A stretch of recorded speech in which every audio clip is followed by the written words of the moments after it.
Billie Eilish is getting cancelled on Twitter right now after she partnered up with Adobe to host a new contest. The art competition is getting major backlash, with many pointing out that beyond Billie doing this, why there are real problems with these types of competitions. Back on January 26th, in a viral tweet, Billie said, "Billie and Adobe want to see your designs in the hashtag Billie by Adobe Make the Merch contest. Visit this link for a chance to have your unique art featured on a piece of official merch on Billie's tour, hashtag contest." And right away when you click on the replies to this tweet, the top comment lays out perfectly why this is a problem. Tracy King says, "Can Billie please write me a song? I won't be paying for it, but I will retain the rights anyway, and if her song is better than thousands of others who spent their time writing me a song, then I might use it for my own profit." The winner of this contest is going to have their design featured on a t-shirt to be sold for Billie's Happier Than Ever World Tour, with the grand prize winner receiving $10,000, 2 tickets to Eilish's show, and a membership to Adobe, with the first prize winner also receiving $1,000, an Adobe membership, and tickets to a show. The artists on Twitter aren't wrong though to be outraged by this. According to the official rules, Adobe will own the rights to the winner's art, and the artist will not receive any form of payment from the further sale of that design, and can't even claim that they created it. Then on top of that, even if you don't win the competition, whatever design you submitted is still owned by Adobe, and they can use it anytime that they want to. All of that is tucked away in the official rules when you check off that little box that says, "Do you agree to the terms and conditions?" Look, if you're an artist submitting to an art competition, I highly suggest that you read the actual conditions. Another person commenting on the Billie Eilish contest called out the idea of logo and art contests in general. In a tweet they said, "Logo/art contests are a scam. The winner gets a prize, but every single entry belongs to the contest organizer forever. They give out one prize, they have thousands of designs they can make money off of, and they've created a merch line without paying a single artist." Even big fans of Billie were not having this collaboration with Adobe, with many saying that she was exploiting fans and taking advantage of fans and artists by offering exposure instead of money. Amber Heard was cross-examined for the first time yesterday, and a shocking secret was finally exposed that could land Amber Heard in jail for perjury. I'm Mackenzie, and let's get into all the juicy details. While being cross-examined about her $3.5 million ACLU pledge, Heard was finally forced to admit that she did not donate anywhere close to the amount that she pledged she was going to years ago, and now she could be in trouble for lying under oath. After the couple divorced in 2016, Heard said that she would split the $7 million divorce settlement between the Children's Hospital LA and the American Civil Liberties Union, or ACLU, which would be about $3.5 million to each. At the time, she said she didn't want the money, rather she just wanted justice for Johnny's horrible actions towards her. But now that she's admitted to lying, legal experts claim she is in trouble. During her testimony, she stated that she has not donated the money yet because, quote, "Johnny sued me for $50 million in March of 2019. However, Depp's lawyer Camille Vasquez argued that Heard had the money for months before the lawsuit, yet failed to donate the money as she promised. To make matters worse, during the UK libel trial, Amber Heard gave completely different testimony and did not admit to donating the money. Sean Caulfield, partner at law firm Hodge, Jones & Allen, told Mail Online today that Heard could face a perjury probe in the UK, as misleading a court, quote, "cuts to the core of our justice system." He also added police could in fact investigate these claims, continuing, quote, "While it may not be a central issue to the case, the donations, perjury is the single biggest threat and cuts to the core of our justice system. So the police may be invited to investigate to show that any member of the public who lies to the court can be prosecuted for perjury." Clearly, in the grand scheme, this lie does little to answer the question of if Johnny Depp ever got physical with Amber, but it clearly helps Depp's side argue that she is a documented liar, and if she lied about the donations, she could lie about a lot more. Legal expert Mark Stevens also said police could blame the lie on not understanding the question asked rather than deliberately not telling the truth, saying, quote, "It's notoriously difficult to bring and prosecute a perjury case. You have to show that someone deliberately told an untruth as opposed to them being confused or misremembering. I think it would be a very difficult thing to do." The mention of donating her divorce settlement first came up when Heard appeared on Dutch talk show RTL Late Night in 2018, where she said, quote, "$7 million in total was donated. I split it between the ACLU and the Children's Hospital of LA. I wanted nothing." At the time, she made it clear that she had already donated this divorce money. However, ACLU Chief Operating Officer and General Counsel Terrence Dougherty testified earlier in the case that only $1.3 million has either been donated by Heard or on her behalf, with most of it coming from other sources like Elon Musk. Of that money, Heard contributed $350,000 directly in December of 2018, and she's not paid off any more since. A further $100,000 was paid by Depp, and another $350,000 came from a fund at Fidelity, an investment company, as assumed to be Elon Musk. Depp's team is stating that Heard is a blatant liar who used the claim of donation to gain sympathy from the public. However, Heard has fired back that she intends to donate the money once Johnny Depp stops suing her. Heard is also no stranger to perjuring herself. She was investigated back in 2015 by the FBI for lying about illegally bringing her dogs into Australia. Heard avoided charges after she publicly apologized and blamed a lack of sleep on why she did not fill the required paperwork. We are currently in the midst of the cross-examination of Amber Heard, and it's getting very spicy. Johnny Depp's lawyer Camille Vasquez is taking all the shots she can at Amber to prove that she is a liar and master manipulator, and one of these shots includes accusing Amber of leaking her divorce to TMZ. During the trial, Heard and Vasquez started talking about Heard and Depp's divorce. When asked about it, Heard said that she tried to keep the information on the divorce as private as possible, but she knew that when she filed the paperwork, media outlets would be able to see the public records. However, Depp's attorney had a different view and accused Amber of telling the paparazzi to be there when she filed for divorce, causing a massive news story for that day. The day that Amber did file for divorce, paparazzi were waiting outside the door to talk to her about what happened, almost as if they knew that she was there to file for divorce from Johnny. Vasquez also played a clip of Heard's previous deposition, where she essentially let it slip that she alerted TMZ. In the clip of the deposition, Heard was stating that she tried to warn Depp of the divorce before she filed so that he wouldn't be caught off guard. And she said, quote, "I didn't want him to find out online that I had or was about to file for divorce. I wanted him to know verbally, so I was trying to reach him through a third party to tell him." Continuing, quote, "I would like him to know that information so that he finds out about the divorce filing from some other source other than TMZ, which was alerted." And then in this deposition, Heard covered her own mouth because she realized she had just exposed herself. Vasquez then pressed her about exposing herself, but of course Heard denied telling TMZ about her divorce before she filed. Vasquez also pressed Heard about potentially giving other evidence to TMZ as well, like the video that leaked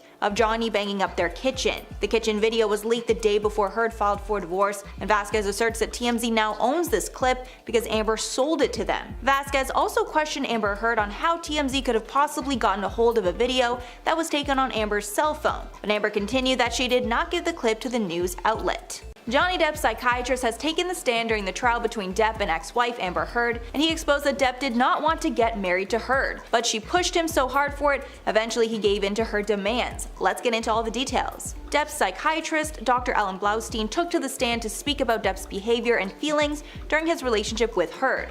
While on the stand, Dr. Blaustein admitted that Johnny was not sure if he wanted to marry Amber or not. One of Depp's reservations was that he was 51 years old at the time and felt he was too old for the change. He also read a note where Depp described Heard as, quote, "being my mother and psychotic sister," sharing reservations he had with their relationship in general. The psychiatrist claimed that Depp was paranoid during this time and had many issues that were caused by his chaotic relationship. After the shocking testimony, tweets went viral sharing the news. One tweet wrote, quote, "Per his psychiatrist's notes, Johnny Depp did not want to get married to Amber Heard. We have seen from other witnesses that the wedding had been rushed and pushed for by Amber with no prenup." Another tweet read, quote, "Johnny Depp's psychiatrist. He suffered with anxiety and depression. He compared Amber to his abusive mother. He had substances to numb his pain. He tried to leave Amber." Great witness for Amber. During his testimony, Dr. Blaustein shared Depp's issues with substances along with common feelings of rage and jealousy. He stated, quote, "It was a very chaotic relationship and a lot of fluctuations, up and downs. Lots of difficulties, emotional expressions. Lots of anger in both places and high intensity. A lot of love, a lot of disappointment, a lot of fears." The doctor added, quote, "Part of his goal of therapy was to work through the anger that he and his fiancée had towards each other." The doctor met with Depp 18 times between October of 2014 and January of 2015. And he testified that the Pirates actor, quote, "expressed having anger towards Amber and feelings of jealousy." The doctor even shared that Depp had similar feelings of rage and chaos in previous relationships, including with the mother of his children, Vanessa Paradis. Specifically, the former couple had many arguments about child care. The psychiatrist also testified that he and Depp spoke about his abuse as a child and how that affected his adult relationships. During the sessions, Depp did not speak of any physical violence with Heard, but claimed she was, quote, "such a pain in the ass," and his relationship with Amber reminded him of his relationship with his psychotic sister and his mom. Ironically, she has a little difficulty crying, acting-wise, so... Amber Heard's acting coach just exposed her for fake crying during the trial, and this could be the final nail in the coffin to anyone supporting her. Let's get into the details. In pre-recorded testimony, acting coach Christina Sexton said Heard had, quote, "difficulty crying acting-wise." Sexton worked with Heard from 2011 to 2017 and said she could tell when Amber Heard was genuinely crying because Amber struggled to produce real tears while acting. In the December 2019 deposition, the acting coach says she saw Amber cry multiple times during their sessions about her volatile relationship with ex Johnny Depp. Apparently, as the couple's relationship progressed and the fighting got heavier, quote, I would have to build in time because she'd be sobbing at the beginning of sessions and we couldn't work until we got her together. Sexton further described their relationship to the court. Apparently, they had more than a professional relationship and became friends over the years. Apparently, Heard even invited her acting coach on birthday trips and vacations. She testified that at the start of Heard and Depp's relationship, she witnessed the couple being, quote, incredibly lovey-dovey and passionate and always together in a positive way. But as time went on, that changed, and she saw Depp and Heard together less, along with hearing them get into arguments while Sexton was there for at-home acting lessons. Sexton added, quote,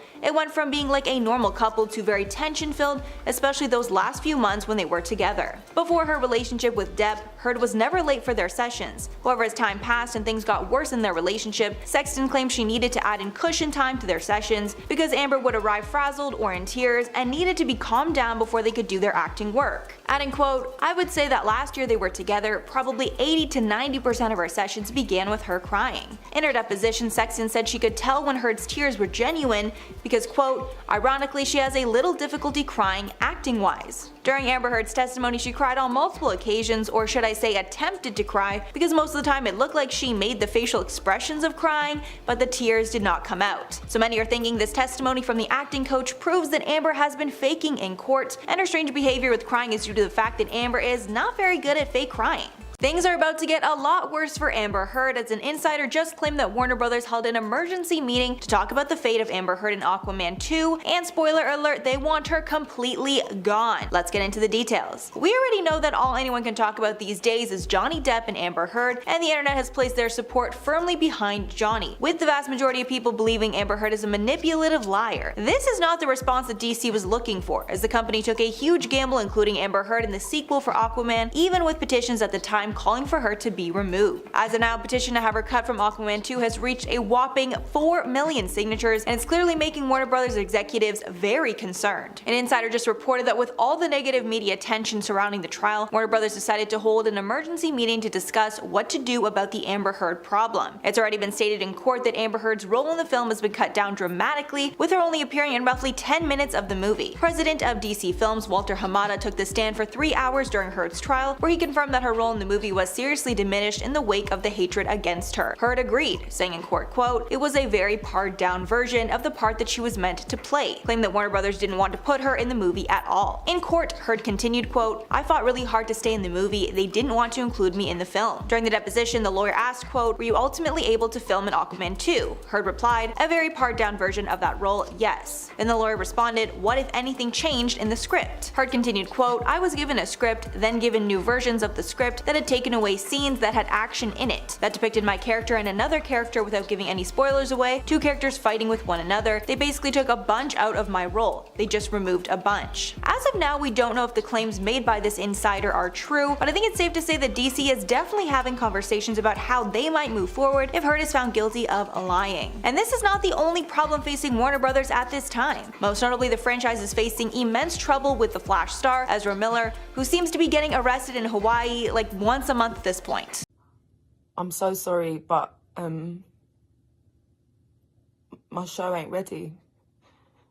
We've tried absolutely everything that we can. Adele became very emotional in her latest announcement to fans, even bursting into tears at several points throughout. Adele told her fans in November that she was going to be taking a residency in Las Vegas at the world-famous Caesars Palace. She would be performing 2 shows each weekend between January 21st and April 16th. The show was going to be titled Weekends with Adele, and the first concert was actually supposed to take place this weekend. Unfortunately, just hours before, Adele puts out this video saying that her show just wasn't ready yet. She went on to stress that she and her team had tried absolutely everything they could to pull it together in time and for it to be good enough for you, but they had been absolutely destroyed by delivery delays and COVID. She went on to say that half of her team had been forced into isolation after getting COVID, which makes it impossible to finish the show. Adele went on to further describe how she was feeling about the cancellation. She described herself as gutted, upset, and embarrassed as she repeatedly apologized to her fans and explained that her and her team had been up for about 30 hours trying to figure it all out. However, the end result was still the same, leaving Adele no choice but to announce that she was unable to perform with the current state of things. Now, with the announcement of her being forced to toss out these scheduled performances, she did promise that it would all be rebooked once she had finished her show and got it to where it was supposed supposed to be. That being said, she did neglect to give any real time frame on when this would happen,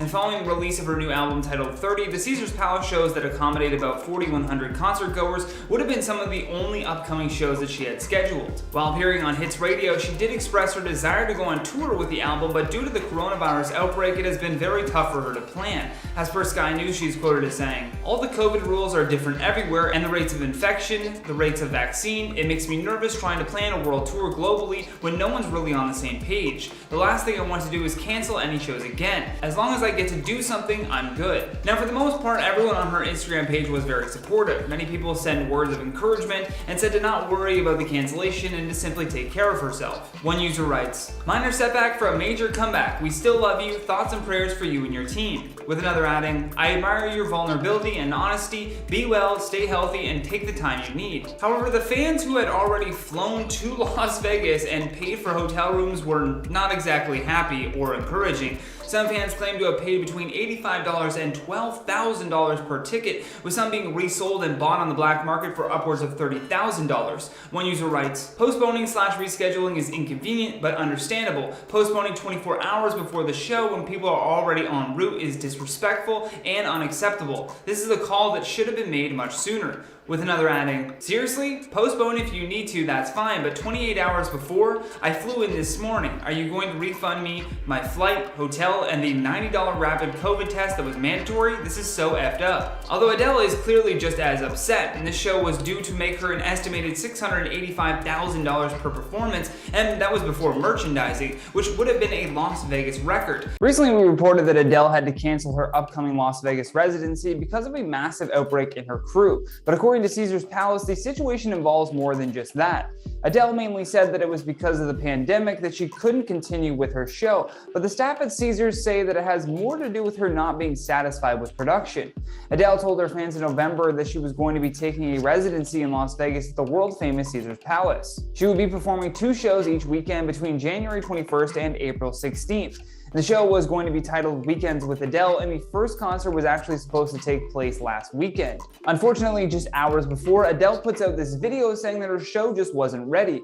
She went on to stress that she and her team had tried absolutely everything they could to pull it together in time and for it to be good enough for you, but they had been absolutely destroyed by delivery delays and COVID. She went on to say that half of her team had been forced into isolation after getting COVID, which made it almost impossible to finish the show. Adele went on to further describe how she was feeling about the cancellation and described herself as gutted, upset, and embarrassed as she repeatedly apologized to her fans and explained that her and her team had been up for over 30 hours just trying to figure this all out. But the end result was still the same, leaving Adele no choice but to announce that she was unable to perform with the current state of her show. But the staff at Caesars Palace claimed the real reason was due to Adele being unhappy with various set pieces, her choir, the sound system, and other things involved with her show. Several sources told the press that they could not satisfy her level of production demands and said that Adele felt that a number of things were just not good enough for her. Despite that, they figured that she would work around it, and so were shocked to find out that Adele had canceled her shows at the last minute. They confirmed that they had been working hard on every part of the show since December, but even with them pulling it all together at the 11th hour, they were told that Adele was just not satisfied. So that really tells me that this late cancellation could have more to do with the crew pulling it together at the last second. I mean, that would leave almost no room for any changes to be made if necessary. But let's continue with more of Adele's grievances. According to a new report from Page 6, Adele was supposed to stand in the middle of like a pool for one of her performances, but she compared the final design to an old pond. The source goes on to say, when she saw the finished design, she refused to take part. Adele described the pool as a baggy old pond and refused point blank to stand in the middle of it. The intention was to fill it with water on the set as she was lifted up on a crane type mechanism, creating the illusion that she was floating on water. She also allegedly clashed with the venue over her 60-person choir and had arguments with her set designer Esmeralda Devlin. The source goes on to say, in spite of the set costing millions to put together, Adele was unhappy with the result, and she made her feelings very clear to Esmeralda. She was already nervous, and the falling out sent her spiraling into a panic because she was desperate that everything should be perfect. And Adele is feeling the heat online after many fans booked hotels and actually flew to Las Vegas for that first show. Some fans claim to even have paid between $85 and $12,000 per ticket, with some even being resold on the black market for upwards of $30,000. One user writes, writes, "Postponing/rescheduling is inconvenient but understandable. Postponing 24 hours before the show when people are already en route is disrespectful and unacceptable. This is a call that should have been made much sooner." With another adding, "Seriously? Postpone if you need to, that's fine, but 28 hours before? I flew in this morning. Are you going to refund me my flight, hotel, and the $90 rapid COVID test that was mandatory? This is so effed up." On top of that, many other people were also clowning her over saying that her entire crew had to be fully vaccinated, but then ended up canceling the show because half of her team got COVID. One person writes, "The irony of Adele having to cancel her Vegas shows due to COVID when she insists all concert goers be vaccinated." When Adele canceled her upcoming Las Vegas residency, she claimed it was due to a massive outbreak of COVID in her crew. She then said that she would do her best to reschedule the date so that her fans did not lose out. However, after that video was released, the crew at Caesars Palace had a very different story of why Adele couldn't complete her show. Adele told her fans in November that she was going to be taking a residency in Las Vegas at the world-famous Caesars Palace. She would be performing 2 shows each weekend between January 21st and April 16th. The show was going to be titled Weekends with Adele, and the first concert was actually supposed to take place, but Adele couldn't make it just hours before. Instead, she decided to put out this video that said her show just wasn't ready yet. She went on to stress that she and her team had tried absolutely everything they could to pull it together in time and for it to be good enough for you, but they had been absolutely destroyed by delivery delays and COVID. She went on to say that half of her team had been forced into isolation after getting COVID, which made it almost impossible to finish the show. Well, made it impossible to finish the show. Adele went on to further describe how she was feeling about the cancellation and described herself as gutted, upset, and embarrassed as she repeatedly apologized to her fans and explained that her and her team had been up for over 30 hours just trying to figure it all out. But the end result was still the same, leaving Adele no choice but to announce that she was unable to perform with the current state of things. As I said, she promised that she would do her best to reschedule these shows, but just hours before her first show was set to take place, crew members could be seen taking down her set. Several sources told the press that they could not satisfy her level of production demands and said that Adele felt that a number of things were not good enough for her. Despite that, they figured that she would work around it, and so they were shocked to find out that Adele had canceled at the last minute. They confirmed that they had been working hard on every part of the show since December, but even with them pulling it together at the 11th hour, they were told that Adele was not satisfied. According to a new report from Page 6, Adele was supposed to stand in the middle of a pool for one of her performances, but she compared the final design to an old pond. The source goes on to say, "When she saw the finished design, she refused to take part. Adele described the pool as a baggy old pond and refused point blank to stand in the middle of it. She also allegedly clashed with the venue over her 60-person choir and had arguments with her set designer Esmeralda Devlin." The source goes on to say, "In spite of the set costing millions to put together, Adele was unhappy with the result, and she made her feelings very clear to Esmeralda. She was already nervous, and the falling out sent her spiraling into a panic because she was desperate that everything should be perfect." There's also now no chance that Adele will be rescheduling after it was announced that country musician Keith Urban would be performing Weekends at Caesars Palace in late March and early April, which is right when Adele was supposed to be performing. Given the amount of events that are scheduled after Keith though, this most likely means that Adele won't even be back until 2023 at the earliest, which just prompted further online chatter that the show may never actually even happen. Furthermore, sources in Las Vegas have claimed that her team was a total nightmare during the preparations for her now canceled 3-month residency. Adele apparently wanted to replace the state-of-the-art sound system at the venue with their own, and then demanded that they install an entirely new video system as well. The New York Post also claimed that Adele wasn't able to get through a single rehearsal in the month leading up because she was frequently shouting and sobbing on the phone to her boyfriend Rich Paul. They go on to say, "Just constantly on the phone with Rich, loudly shouting and sobbing. She has barely rehearsed because she is constantly in the middle of an emotional shootout." Adding, "There are rumblings that there are stresses related to Adele's relationship. I'm told that these stresses caused her to be in a place where she was just not confident moving forward. You can't focus if you're not where you need to be in your head." Kim Kardashian isn't the only celebrity right now feeling the heat after promoting a cryptocurrency that ended up scamming their own fans. In the lawsuit by investors, she is joined by former NBA star Paul Pierce as well as Floyd Mayweather. You see, all of these celebrities have promoted a cryptocurrency called Ethereum Max on their Instagram pages. However, like we've seen with many new crypto coins that celebrities or influencers try to promote, the value of this was inflated by increased investment and then just dropped when the celebrities decided that they were going to take their money out. According to the lawsuit, the celebrities involved were reportedly paid in Ethereum Max tokens for their endorsement of the coin and then sold them off for a profit while their fans were left with major losses. A class action lawsuit filed last week in a U.S. District Court for the Central District of California accused Ethereum Max and all of its celebrity promoters of working together to artificially inflate the value of the token by making false or misleading statements in social media posts. For example, there was this one by Kim Kardashian where she says, "Are you guys into crypto? This is not financial advice, but sharing what my friends just told me about the Ethereum Max token.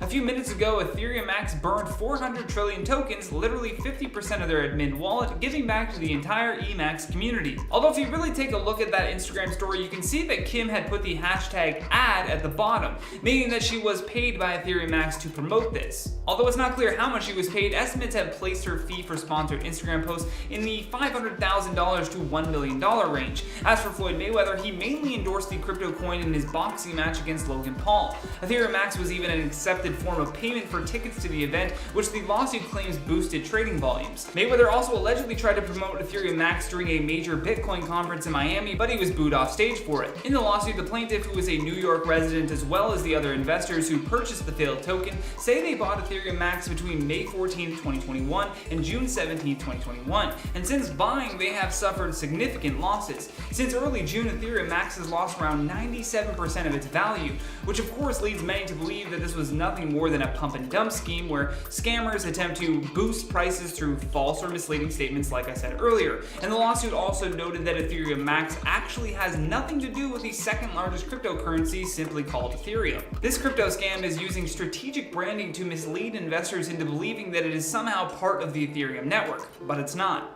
Representatives for Kim Kardashian and Floyd Mayweather have yet to respond to this lawsuit, but it's good to know that some people out there are at least trying to hold these celebrities accountable. Especially because this isn't even the first time that we have seen celebrities promoting a cryptocurrency before dumping it later on. I mean, back in 2018, Floyd Mayweather specifically was charged by the US Securities and Exchange Commission for pumping an initial coin offering, which resulted in him having to pay over $600,000 in a settlement with the SEC. Kim Kardashian has also been someone that authorities are watching as well, though. Back in September of 2021, Charles Randell, chair of the UK's Financial Conduct Authority, singled out Kim's Instagram ad for Ethereum Max in a speech that he was giving about crypto scams. He goes on to say, "Social media influencers are routinely paid by scammers to help them pump and dump new tokens on the back of pure speculation.